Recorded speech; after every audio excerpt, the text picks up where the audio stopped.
Assalamualaikum warahmatullahi wabarakatuh. Alhamdulillah wassalatu wassalamu ala asyrofil anbiya'i wal mursalin wa ala alihi washabihi ajmain amma ba'du.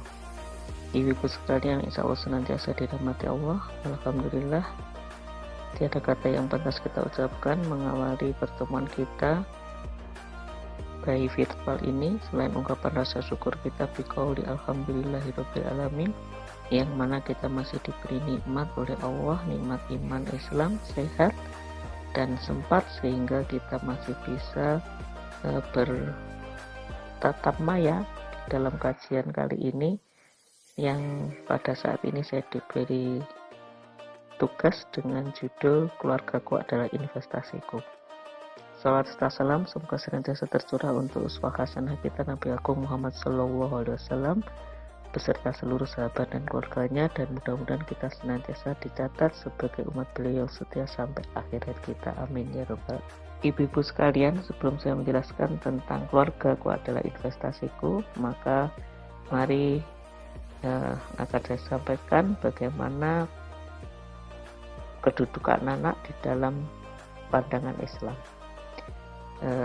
Paling tidak ada 6 hal. Yang pertama, bahwa anak itu adalah menjadi amanah yang diletakkan oleh Allah kepada pundak kedua orang tua. Jadi saya diriwayatkan oleh Abu Hurairah radhiyallahu an, kullu mauludin yuladu alal fitrah fa abawahu yuhawidanihi au yumajjisanihi au yunassironihi. Bahwa Nabi bersabda, setiap anak itu dilahirkan dalam keadaan fitrah atau suci, maka kedua orang tuanya lah yang menjadikan dia itu Yahudi, Najasi, atau kemudian menjadi Nasrani. Yang kedua, anak adalah merupakan anugerah dan nikmat. Di dalam Quran surat Asy-Syura ayat 49-50 Allah berfirman, yang artinya milik Allah lah kerajaan langit dan bumi. Dia menciptakan apa yang dia kehendaki, memberikan anak perempuan kepada siapa yang dia kehendaki, dan memberikan anak laki-laki kepada siapa yang dia kehendaki, atau dia menganugerahkan jenis laki-laki dan perempuan dan menjadikan mandul siapa yang dia kehendaki. Dia maha mengetahui lagi maha kuasa.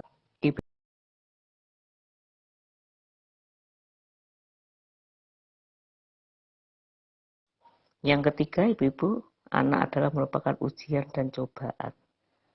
Quran surat At-Taghabun surat 64 ayat 15 Allah berfirman, a'udzubillahi minasyaitonirrajim, innama amwalukum wa auladukum fitnah wallahu indahu ajrun adzim.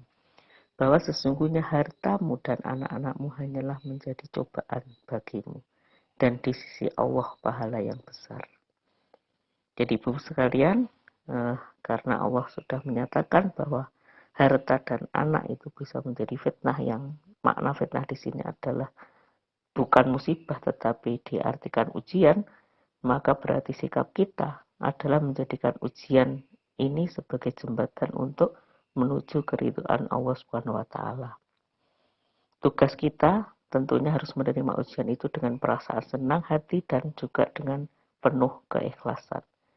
Bersikap terhadap ujian adalah kita hadapi dengan sabar dan bil hikmah. Jadi salah satu hikmah dari ujian yang diberikan Allah kepada kita adalah Allah ingin memberikan yang terbaik, baik untuk diri kita maupun untuk anak kita. Bukan hanya kita berjuang untuk menjadikan anak kita soleh dan soleha, tetapi sebelumnya kita harus menjadi contoh atau teladan yang baik untuk anak-anak. Yang keempat, anak adalah merupakan penerus garis keturunan. Quran surat Al-Baqarah surat kedua ayat 133 Allah berfirman, yang artinya, apakah kamu menjadi saksi saat maut akan menjemput Yakub ketika dia berkata kepada anak-anaknya, apa yang kamu sembah sepeninggalku? Mereka menjawab, kami akan menyembah Tuhanmu dan Tuhan nenek moyangmu, yaitu Ibrahim, Ismail, dan Ishak, yaitu Tuhan yang Maha Esa, dan kami hanya berserah diri kepadanya. Yang kelima adalah kedudukannya sebagai pelestari pahala orang tua. Hadis yang diriwayatkan Muslim, an Abi Hurairah radhiyallahu an, anin Nabi sallallahu alaihi wasallam qala, idza matal insanu ing qata'a amalihi illa min salasin illa min shadaqatin jariyatin au ilmin yuntafa'u bihi au waladin sholihin yad'ulah. Dari Abu Hurairah radhiyallahu an, apabila manusia itu meninggal dunia maka terputuslah segala amalnya kecuali 3 perkara, yaitu yang pertama sedekah jariyah, yang kedua ilmu yang bermanfaat, atau yang ketiga adalah anak soleh yang senantiasa mendoakan kepada kedua orang tuanya. Yang keenam adalah anak merupakan makhluk independen. Anak adalah ciptaan Allah yang memiliki takdirnya sendiri. Ia berdiri sendiri tanpa paksaan individu lain termasuk orang tuanya.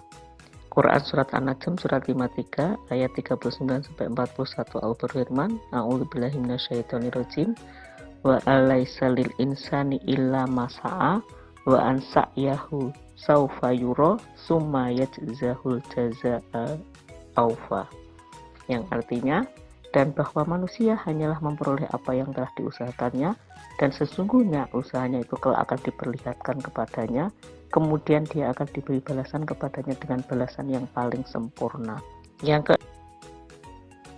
Ini berarti Bapak sekalian sebenarnya untuk memperbaiki dan mengharapkan keturunan kita atau anak-anak kita, keluarga kita menjadi soleh dan solehah yang kelak bisa menjadi investasi bagi kedua orang tuanya di dunia dan akhirat, tentunya kita kembalikan kepada diri kita sendiri.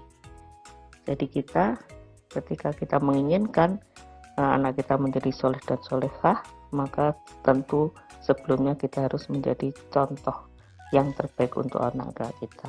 Kita mensolehkan diri kita terlebih dahulu.